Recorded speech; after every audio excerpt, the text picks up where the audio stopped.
So hi! Welcome and welcome back to my YouTube channel. And for today's tutorial, ituturo ko sa inyo kung paano nga ba palitan ang username natin sa ating Facebook account. But first, kindly subscribe to my channel and don't forget to hit the subscribe button and the bell to notify you for my new updates. And if you want to learn more, just keep on watching and let's start. So ayan, for today's video guys, gagamit lang tayo ng Facebook application and make sure na updated yung app na gagamitin natin. So ayan, i-open ko na yung aking Facebook account. Then after nyan guys, pagka-open ng ating Facebook account, itap lang natin yung 3 horizontal lines na nandito sa upper right corner.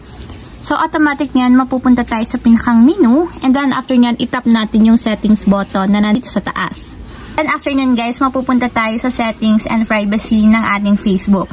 So ang gagawin lang natin is itatap naman natin dito yung see more in account center. So tap lang natin. And then after nyan guys, itap lang ulit natin yung profiles. And then dito, piliin lang natin yung ating Facebook account. So tap lang natin.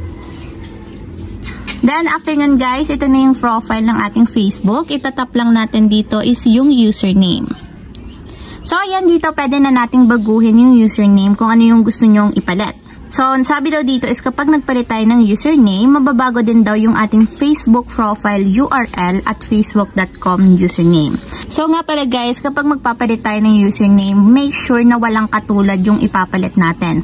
Kasi once na may katulad, hindi magiging checkmark yung nakalagay dyan, kundi red. So, kapag ganyang checkmark, ibig sabihin, available yung username at pwede nating gamitin. So, for example guys, papalitan ko.